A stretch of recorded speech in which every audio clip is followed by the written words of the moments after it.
Well, I'm Laraine Herring, and I have a master's degree in creative writing as well as in counseling psychology. And I direct the creative writing program up here in Prescott at Yavapai College. And I also do national retreats at places like the Kripalu Center and the Omega Institute, and I'm an author of 7 books. I remember the moment when those marks on that paper with the blue lines and the dots became a whole living being. They became, it was like, it wasn't just a mark, it was a word, which then meant something, which then had this whole ability to take me someplace else. And I remember feeling it like in my belly. It was like, this is amazing, like people can do this. And now I can do this, and I want to be able to do it forever. It was like forever. This is my forever thing. So my dad was sick my whole life. He'd had polio as a child, and then he had a heart attack when I was 7. And he pretty much went downhill most of my childhood. And so our house was always, I mean, it wasn't this horrible house, but our house always had this idea of the possibility for something really bad to happen with him. And I think as I was a quiet kid, and I think I really internalized a lot of that. When's this going to happen? How's this going to happen? And writing was stable for me. It was, you know, as long as I was here, I could have my writing, and it wasn't dependent on what anybody else was doing. And so, so especially during my teenage years, I think it really became like my best friend. You know, it was like a constant companion, because it helped me feel stability when I was so unsure about what was going to happen. Writers are really conjurers, and we're bringing out this amazing other world to other people who then have not only your experience with that story, but they have their own experience. So nobody, you know, reads the same book.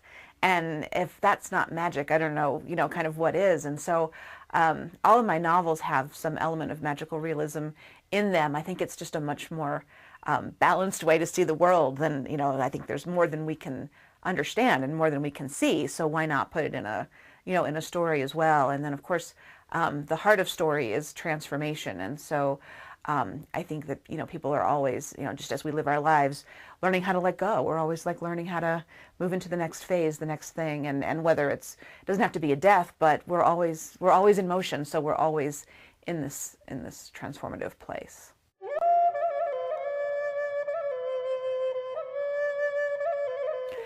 So in my late 20s and early 30s, I was in a job that I was not happy in, and I also was, I had high blood pressure, I weighed too much, I was just not happy, and I sort of stumbled into this yoga class for something to do, and I expected to hate it, because I'm not an athlete, and I kind of thought that was a world for other people whose bodies did other bendy kind of things that mine does not do. And it happened to be, fortunately, a gentle class, and I was able to, maybe for the first time, really move into my body. Even if it was just for a second, it was like, oh, there's all this. It's not just a bunch of skin and bones that's carrying my brain around so I can write stuff, right? It's this whole thing that needs to be paid attention to. And I think that first awakening with understanding that you need to pay attention to the physical form.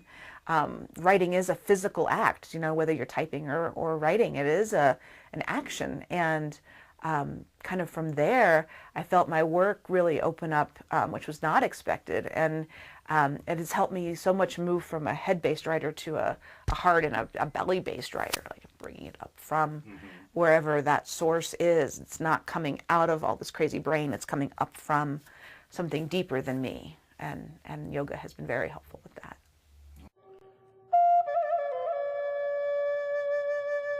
The Fierce Monkey Tribe is also about joy and about finding that love connection with your work as a writer.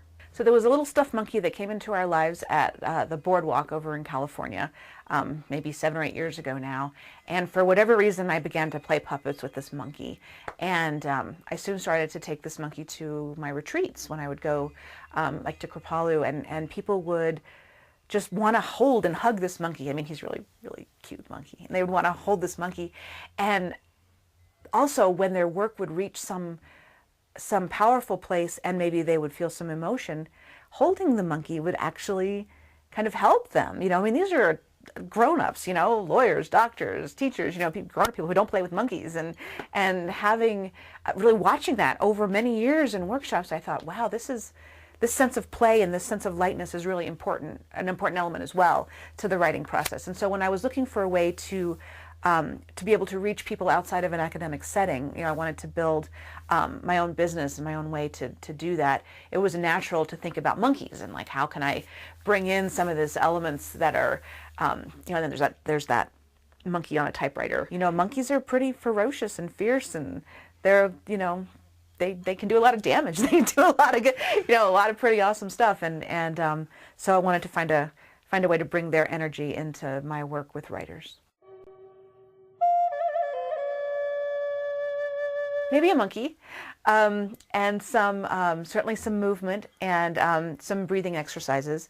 And my workshops are focused on the writer and the writing. So building and cultivating that relationship between the writer and his or her work is of profound importance to me. I feel like when that is in place, the product or any outcome that you might want comes more naturally out of that. You can't expect to meet somebody for the first time in 100 years and think you're going to be able to pick right up most of the time. You need to have some constant connection with the things that matter to you. And if writing matters to someone, they need to meet it, and set up a life in which they can meet it at a way that feels right for them. And so we do a lot of work focusing on that. And then we do some dancing, often to Prince.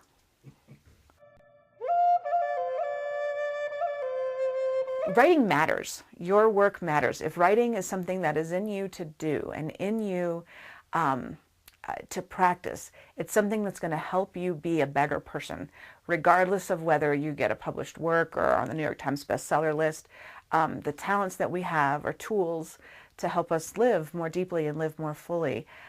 So don't let anybody tell you that nobody's reading, that it doesn't matter, that that writing is a soft thing to do, something that doesn't have value. Writing is a fierce thing to do. There's a reason they imprison writers and poets in other places, because what we do matters. Don't ever forget that what we do matters.